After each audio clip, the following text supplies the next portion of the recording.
Italiano.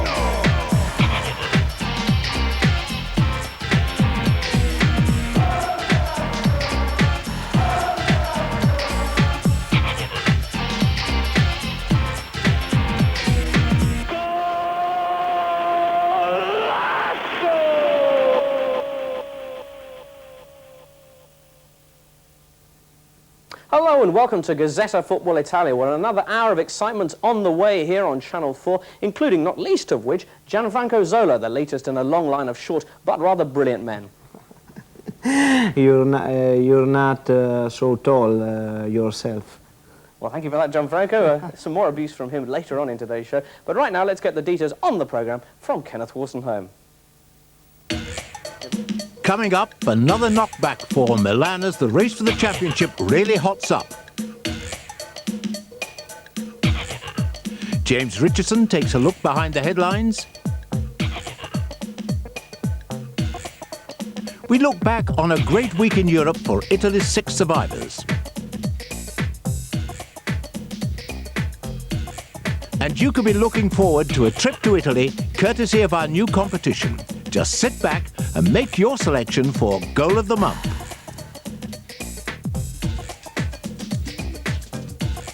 All that plus our live game preview with Parma superstar Gianfranco Zola, the man who's aiming to confirm that Milan's dominance of Serie A is well and truly over.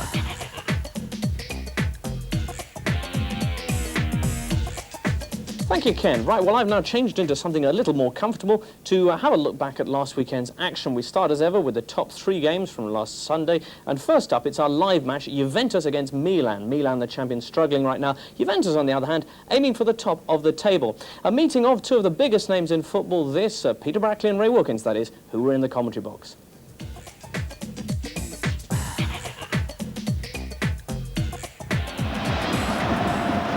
Such a thoughtful player, Donadoni. Combining with Simone, who was never as full of running. It's a great ball through to Hullet. Has he delayed too long? Back for Boban. And again, a smart save by Peruzzi. It's a fantastic piece of football again from Simone. He comes in off the line, Simone, and gives the defender a problem. This is the ball laid back from Hullet to Boban. Great strike. But who was there to poke it in? If it bounces off him, Simone. But Simone come in off the line and gives the defender a problem. Does he come in with him, or does he stay in his left-back position? Now, he picks the ball up, and it was a wonderful run again from Hullet. But the pass, the timing of the pass was exceptional. And really, Hullet should have taken it with his left foot. I was going to say, he didn't have the confidence to do so, did he? Well, we saw him against Lazio, Peter, do exactly the same with his left foot. It's Delivio now for Juventus. That's not a bad ball in either for Baggio! 2 minutes from half-time. Roberto Baggio. Top quality, Peter. What a great ball in. That really is a tough ball to defend. Costa Curta got caught slightly ball watching, and Baggio's round the back of him to just tuck the header away. But that's what I'm saying about, here we go again. Delivio, he checks out onto his left foot. You see Baggio, he's waiting. There he is. Costa Curta's ball watching. He's in behind him, and the ball's in the back of the net. You can see Parisi's disgust there with his fellow defender there. Well, Milan must be very disappointed at conceding a goal there. 3 defenders around Roberto Baggio, but he outthought them.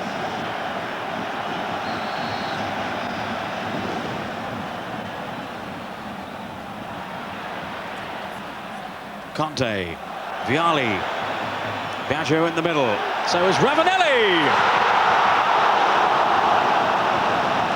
Well, it's easy enough to say from here. That looked, though, Ray, an easy chance that he squandered. Yeah, it certainly did, Peter. He'll be absolutely disgusted with himself missing that. He doesn't even hit the target. It's a great ball in from Vialli.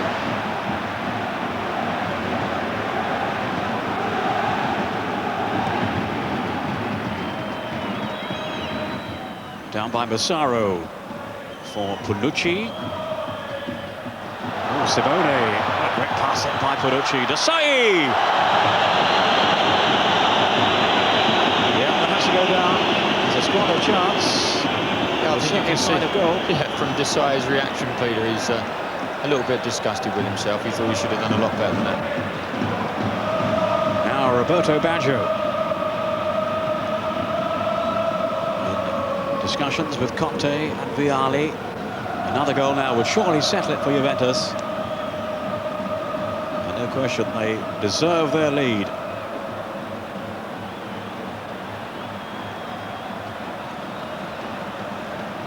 If they can't win today, it will take them, at least for the time being, above Parma and Roma. Of course, play tonight. This is Baggio now. Great save by Rossi. My word, he had to keep a watchful eye on that one. Delicious free kick from Baggio.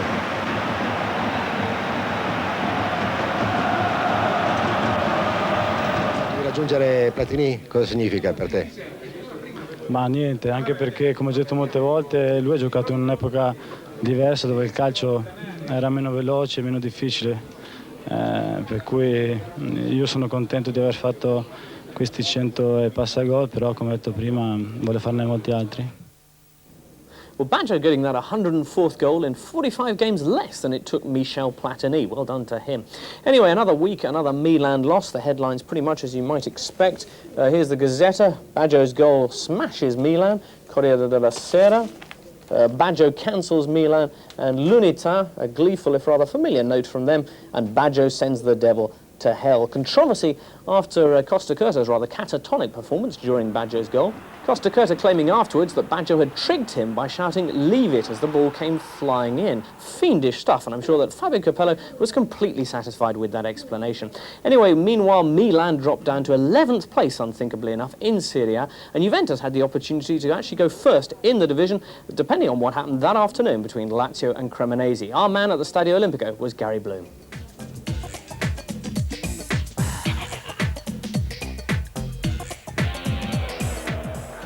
Crevero then for Lazio.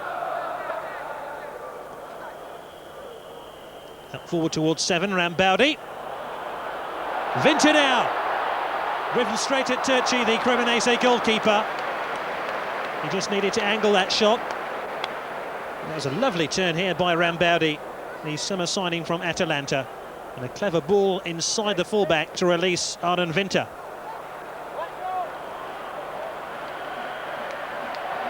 Now, can Lazio capitalise from this free kick? Signori to take it. Negro!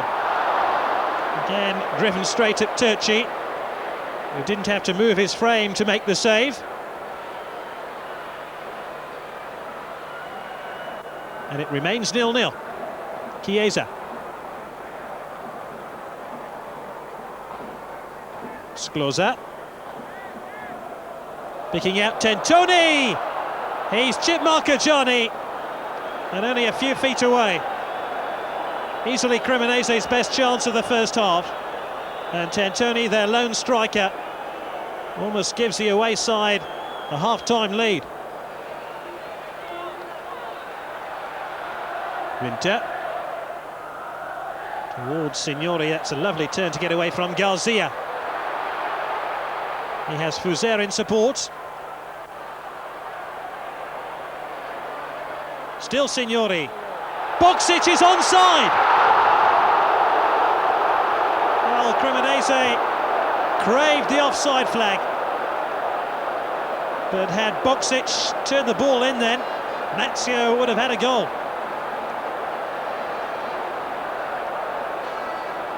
The flag stayed down, and Lazio rue another opportunity. Signori's only just bigger than the ball boy. And he drives in the corner. Oh, and a free header for Bergordi. Oh, what a chance then for Lazio. And once again, Turci didn't have to move to make a save.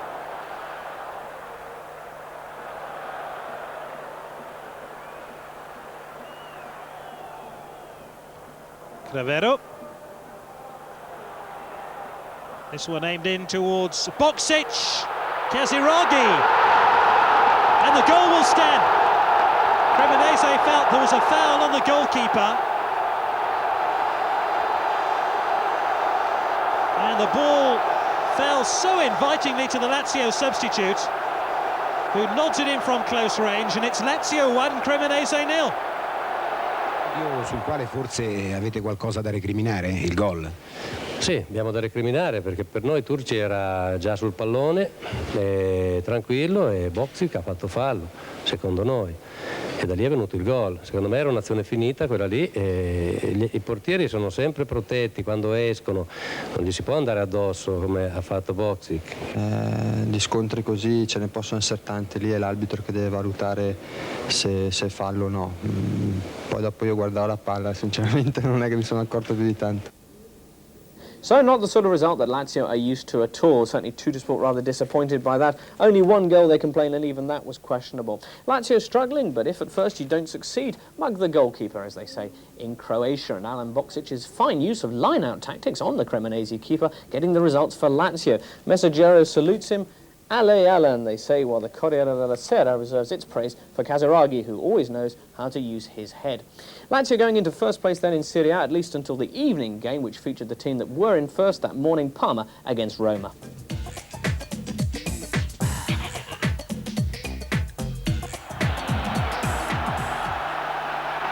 And we have an unwelcome guest on the field, who doesn't know what he's letting himself in for, locking horns with the Italian right police, who are uncompromising to say the least.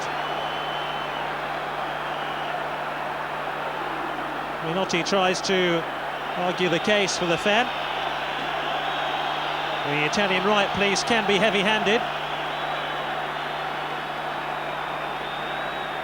And it appears this supporter has had too much Vino Rosso for his own good. Musi. Brolin. Trying to find Asprilla, but Benedetti got there first and Balbo has limped off. And it doesn't look like he'll be able to continue in this match.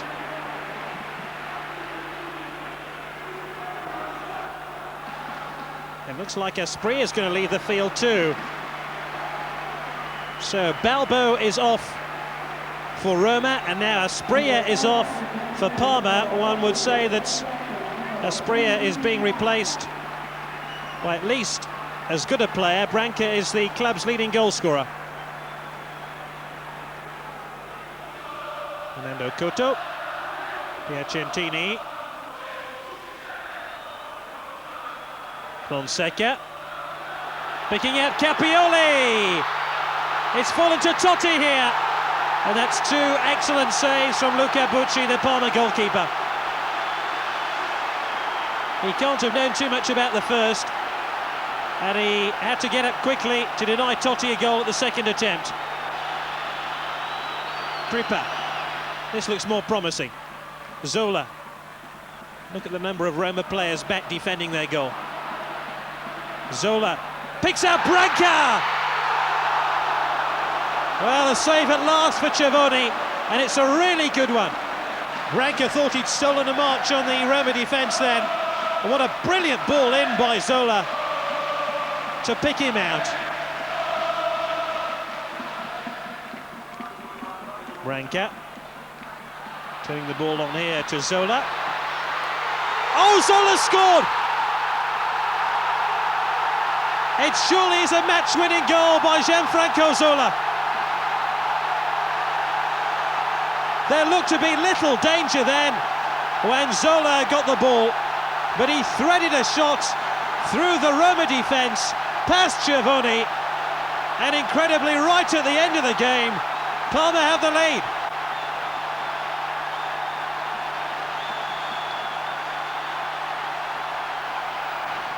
Well, the headlines after that, all about one man, Gianfranco Zola. Here we are in the Corriere della Sera. Zola takes Parma into paradise. Here's the Gazzetta dello Sport. With Zola, its escape into the night. Here's Tuttosport. Zola goals magic in the delirium zone, eh? And here's Stamper. Zola goals magic keeps Parma high. And one or two journalists as well, by the sound of it. Anyway, we will be having a chat with Magic Zola later on in today's programme. His team, Parma, remained first in Serie A. Meanwhile, though, for Roma, it was a disastrous night all round. They lose 2 places in the standings. They lose their top scorer, Abel Balbo, for 3 to 4 weeks. And they get a hefty fine to boot from the authorities for the activities of this man. Marco Abignani, or Crazy Horse as he's known, who cost Roma on Sunday £10,000 for his 4th pitch invasion in 4 games. After 20 years of such stunts, Crazy Horse is well known throughout Italy, but despite that, he still manages to get past the controls and onto the pitch every week, bringing larger and larger fines each time as he does so. Nobody's exactly sure why he does it, although the papers here reckon that he's being used by a group of disgruntled Roma fans trying to blackmail the club with the threat of his costly invasions. Outraged as he is by this suggestion, Crazy Horse remains unrepentant, burning on Tuesday night on local TV the court order which bans him from the stadium and announcing that he will definitely be there for Roma Napoli on Sunday afternoon. As the Gazzetta reported the next day, Roma at the mercy of Crazy Horse, and anyone who lived through the Osmonds in the 70s will know how bad that must be. Anyway, on from that to other subjects now, and time to confirm what we suspected a couple of weeks back, that Reggiana have had enough of their coach Pippo Marchioro. After Sunday's last-minute loss to Inter, Marchioro got the elbow after 7 years at the club, during which time he took them from the 3rd division to the 1st. A harsh decision then, but as the club president Dal Chin put it, after 8 games, we're last, and I had to change. Marchioro thus becomes the 3rd man to lose his job this season in Serie A after Rampanti at Torino and Guerini at Napoli, and you have to admit that both of those clubs have improved significantly after their upheavals. In Marchioro's place at Reggiana comes a certain Enzo Ferrari, no relation, a man who hasn't indeed been in Serie A for 10 years, but had great success in the early 80s at Udinese with Zico. Well, as you can imagine, with a name like Ferrari, he's really sparked the paper's imagination. Here's the Gazzetta dello Sport. Reggiana tries in a Ferrari, and oh look, here's the Corriere dello Sport. Reggiana tries in a Ferrari.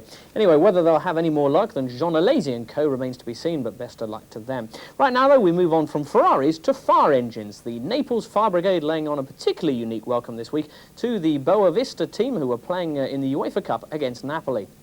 The night before the game, the police received an anonymous phone call warning of a Basque separatist bomb in the Boa Vista Hotel, La Medusa it's called. Sounds inviting. Naturally, the police, the bomb squad and the fire brigade all descended on the place at 1 o'clock in the morning, waking all the Boa Vista players up and going through the entire hotel looking for bombs, which they didn't find. Next day, a sleepy Boa Vista squad got knocked out of the Coppa UEFA. Well, nobody's sure who was responsible for the bomb scare, but Boa Vista have their own suspicions and indeed have now made an official complaint to UEFA about the whole affair. Certainly whoever made the call isn't too clear on their geography, as quite what the Basque separatists have to do with Portugal, I'm not too sure. It's probably some confused Manchester United fan. Anyway, there'll be highlights of that Napoli game and indeed all the other cup matches featuring Italian teams later on in today's programme. Right now, though, we turn our thoughts to the November transfer market, which opened this Tuesday.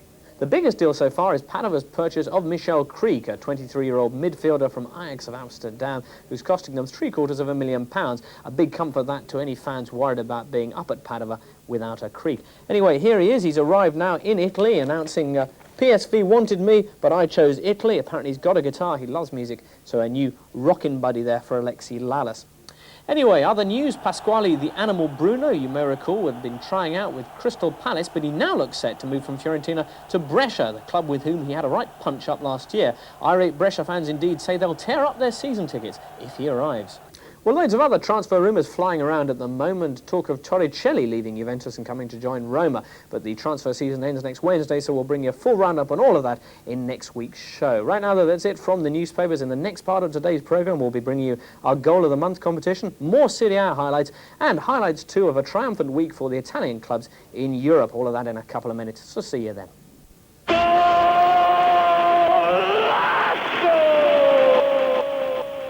Welcome back to Gazzetta Football Italia. Right, the second part of today's programme, absolutely packed with net-stretching action. In a minute or two, there'll be our Goal of the Month competition, the October edition. There'll also be highlights of the Italian clubs blazing ahead in Europe this week. But right now, we start off with 3 more games from Serie A last weekend, starting with Bari, the team with quite the most dignified goal celebration since Iachini cocked his leg in the World Cup.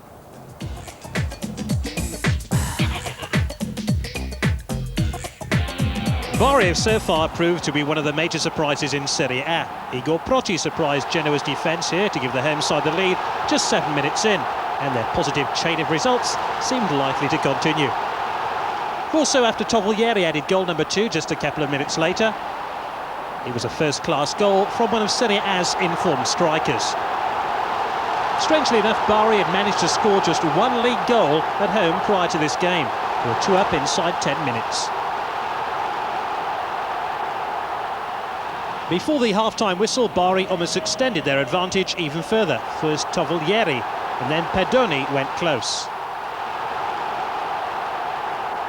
Genoa woke up for a brief spell after the interval. Scoravi set off the alarm bells in Bari's defence.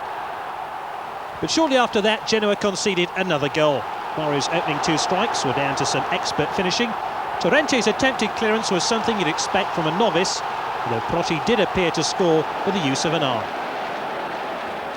At the other end, Johnny Van Schip produced this drive for his first league goal since February. However, Bari soon restored their 3-goal cushion. Toffolieri with his 4th in Serie A this season. Bari then 4-1 winners. They've suffered just 1 defeat now in their last 6 league games.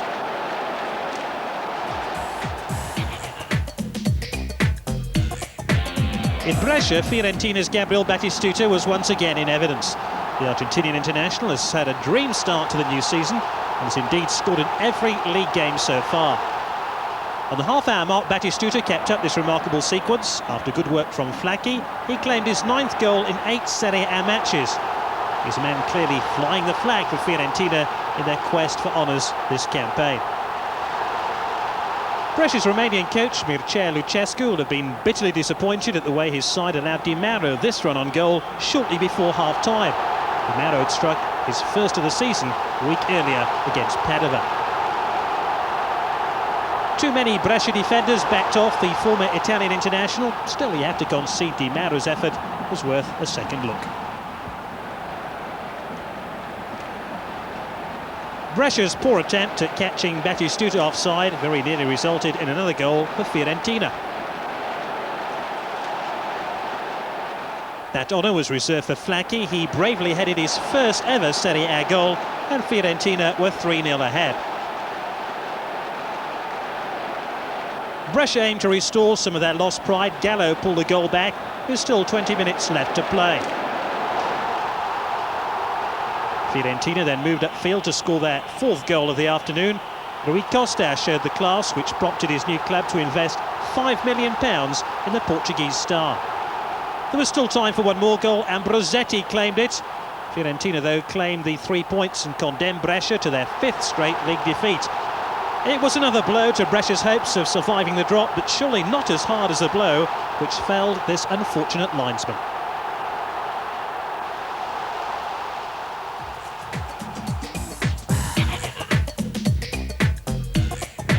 Just 1 goal separated these two sides in Sardinia last weekend. Deli Valdez took advantage of Torino's inept defending to score his 3rd of the season. Deli Valdez's striking partner, Luis Oliveira, might have added to Cagliari's lead, although he failed to end his fine run with a finish to match. Cagliari were largely indebted to their 2 forwards for keeping them in Serie A last season. They combined here again. Eventually Oliveira forced his way through Torino's defence.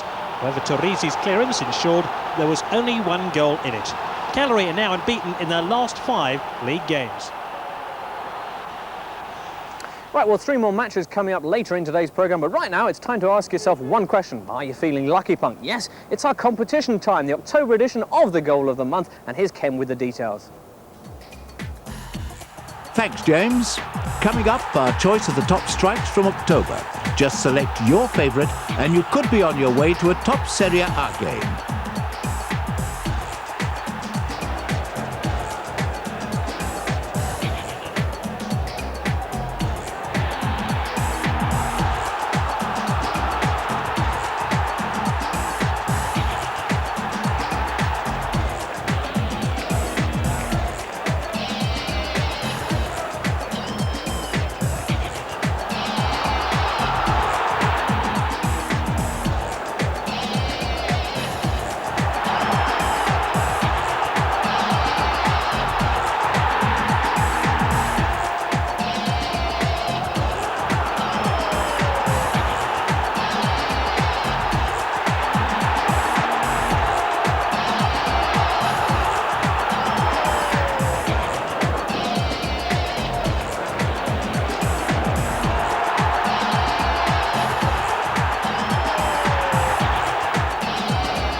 So confirmation of those 8 goals. Call us on 0891 114411 with your choice of the best strike. If you make the right selection, you could be winging your way to Italy to enjoy the action live. And even if you don't win the big prize, you could be one of 10 runners-up getting the inside stories of the Italian game from our new companion magazine out this week. So just call us on 0891 114411 and you could be on your way to Serie A. Lines close at midnight on Wednesday, the 16th of November. Best of luck with that. Right, now it's time to move on to our Cup highlights. A disastrous week this, of course, for English clubs on the continent, but the Italian ones very safely on that European fast track, as we now discover. Just as they had against Blackburn in the previous round of the UEFA Cup, Trelleborg proved to be tougher than expected. Very few scoring chances were created in the quarter-final stage. Could this be the turning point for Capello's men? In the UEFA Cup, there are no easy rides for the Italian clubs, most notably for Parma, who meet Atletico Bilbao, conquerors of Newcastle United, and for Lazio, paired with Trabzonspor, who knocked out Aston Villa earlier this week. And that's it for part 2. After the break, James Richardson enjoys a short meeting with Parma's pocket genius, Gianfranco Zola. So, don't go away.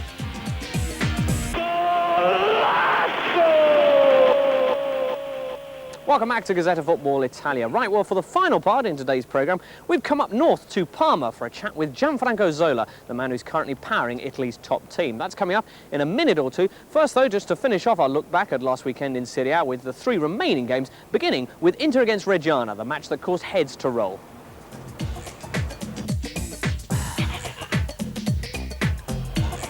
Dennis Bergkamp missed Inter's win against Milan in the Italian Cup. He was back against Reggiana due to the absence of the injured Rubin Sosa.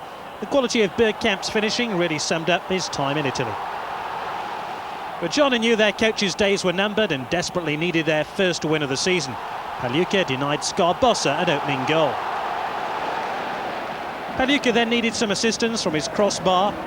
Italy's number 1 made a real meal of Dionigi's shot and was fortunate to escape without conceding a goal.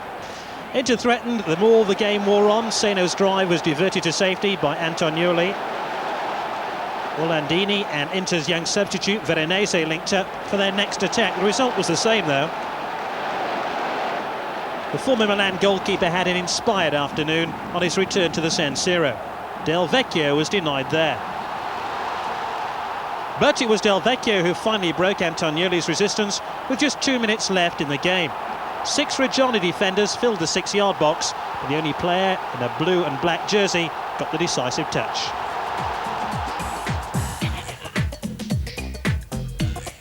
Sadly, this proved to be the highlight of the opening 45 minutes in this game. Such was the poor quality of the first half. Things did liven up after the break considerably, in fact. 3 players were sent off, and Padova missed a penalty. De Biagio was the first to receive the red card. 2 more followed shortly afterwards. The referee decided the playground exchanges between Biagioni and Longhi should result in a double expulsion. With 3 players off the field, there was more room for manoeuvre. Here, Foggia's penalty appeals are rightly dismissed. Valeri made the challenge. Indeed, it was Padova who had the chance to win this match with a spot kick after Maniero was fouled. The former Italian international, Giuseppe Galdarese, was still left waiting for his first goal of the season. It ended goals.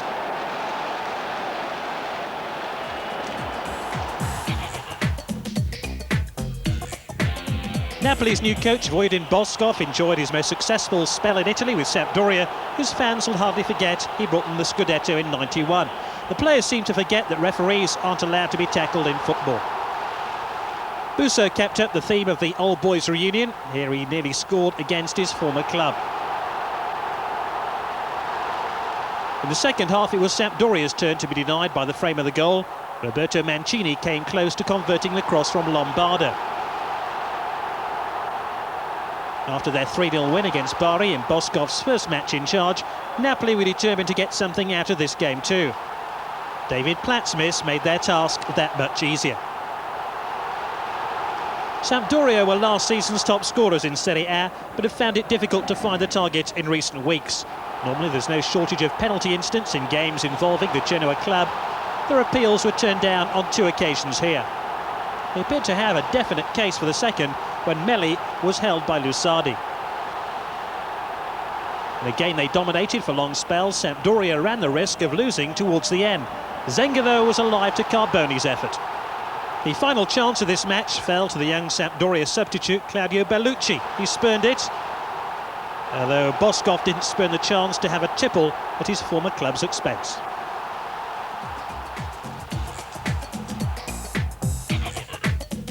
Another disappointing result for Sampdoria there, and 1991's league champions are now 7 points behind Serie A's clear leaders Parma, who are enjoying what could prove to be the greatest season in their history. However, tomorrow there's a big test in store. Nevio Scala's team have to travel to the San Siro, home of reigning champions Milan, who are currently suffering their worst run of form in years. For Parma, Milan's slide into the bottom half of the table could be very bad news. The Rossoneri aren't accustomed to losing, and they'll be doubly determined to set the record straight tomorrow afternoon. One place below Milan, and also looking to recover from a poor run of form, are our hosts for Tuesday night's Mezzanotte fixture, Torino.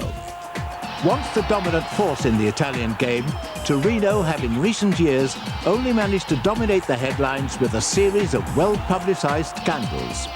This season was supposed to signal a new beginning, but it hasn't turned out that way. A public disagreement between the new coach, Rosario Rampanti, and the club president, Gianmarco Calleri, as to the role of the new signing, Ruggiero Rizzitelli, led to Rampanti's dismissal just 3 weeks into the season. Since then, it's been the usual story of rank inconsistency. A fine performance against league leaders Roma was followed by a win over struggling Brescia. After an indifferent start under Rampanti, things seemed to be looking up. Then 7 days ago, defeat at Cagliari and an embarrassingly poor performance. Now the pressure's building for Toro's second coach of the season, Nedo Sonetti. Defeat tomorrow night would spell disaster as Torino line up against their city neighbours Juventus, who after last week's convincing win over Milan are looking like real championship contenders. Don't miss highlights of the Turin derby in Mezzanotte on Tuesday night. And don't miss the entire 90 minutes from Serie A's biggest game of the day, as stumbling giants Milan play host to first-place Parma in tomorrow afternoon's live game. James Richardson has been to meet the league leader's star performer. This is the car park of Parma Football Club. These are the Mercedes, the Lotus and the Porsche of the players.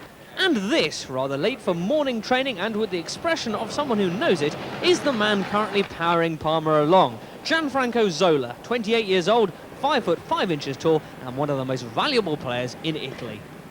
Last time we talked to Gianfranco Zola was towards the start of last season, and he was still being called the poor man's Roberto Baggio. That doesn't happen anymore, though. Zola now has a world-class reputation of his own, plus a team in first place in Serie A to boot, which is more than Roberto Baggio can say. Since he and Parma are facing Milan live tomorrow here on Channel 4, we've stopped by once again to catch up with the shorty from Sardinia, who's making it big.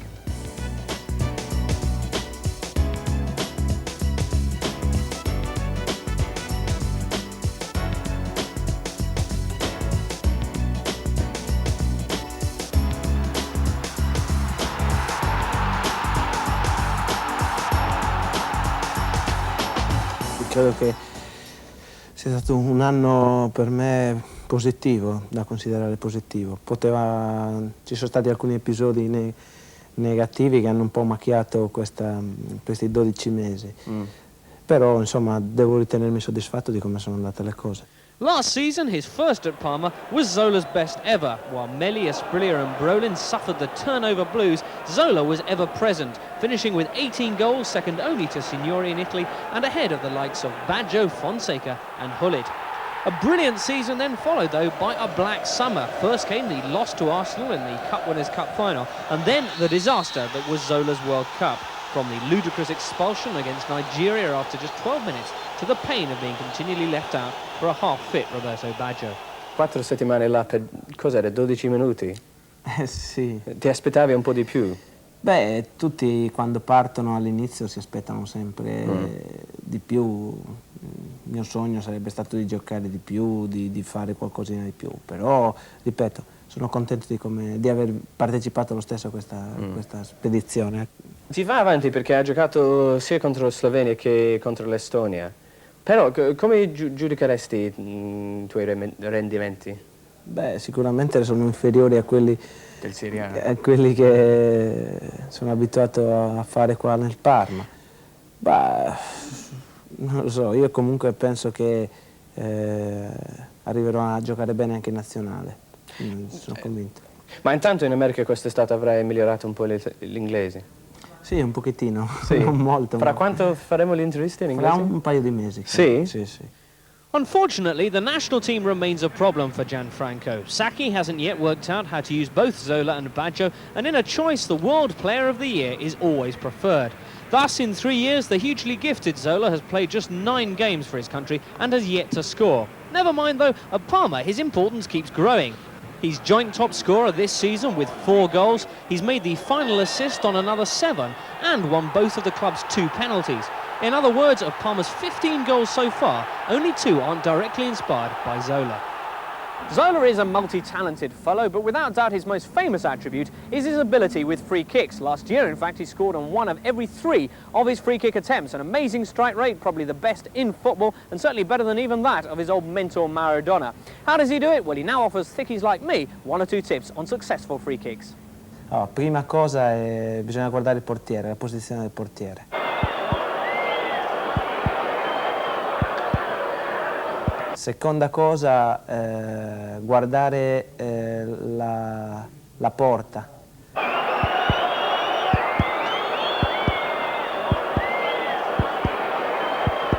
Mettere dei giocatori che riescano, che coprano il pallone al portiere.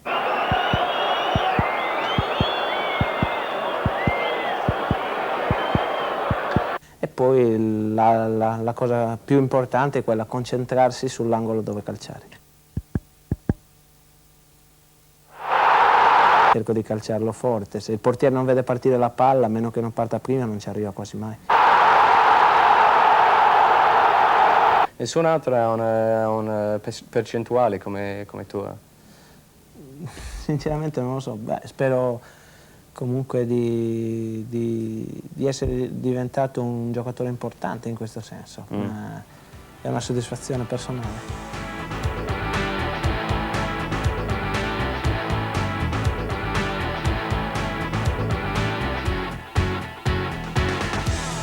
Chi è più bravo, Gianfranco Zola o Roberto Baggio? Zola sicuramente. Per il Parma è molto più importante Zola. Sì? Sì. Ma lo dici perché sei tifoso di Parma? O? Sì. Secondo me Baggio al Parma non farebbe un grande... Baggio è troppo migliore, che si scherza a vero. Sì? No, qui a Parma dicono Ma Zola. io sono di Firenze, quindi... Forse Baggio quando è in forma è più forte di Zola.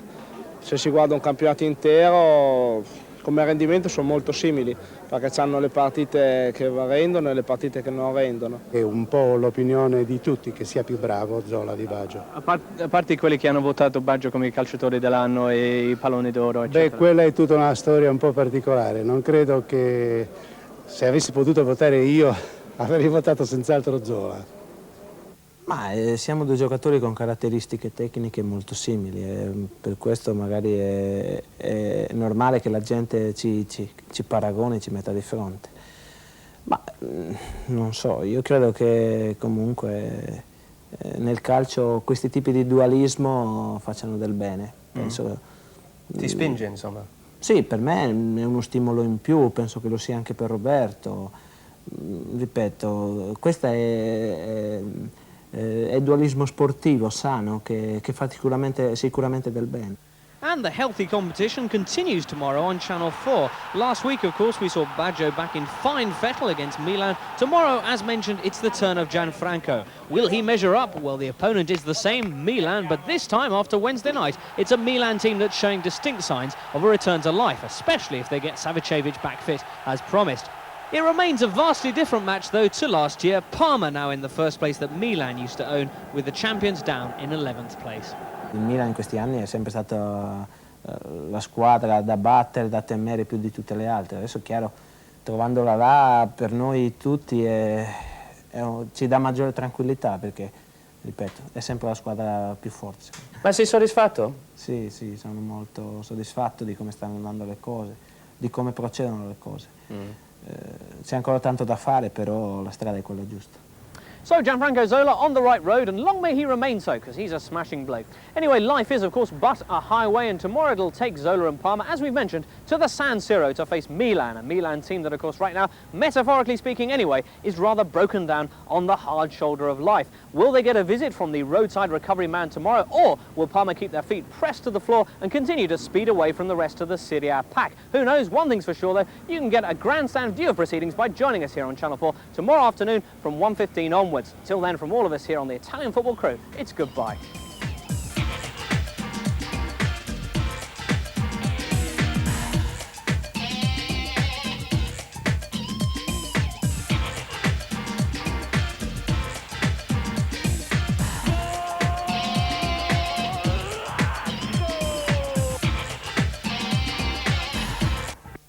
It's now 29.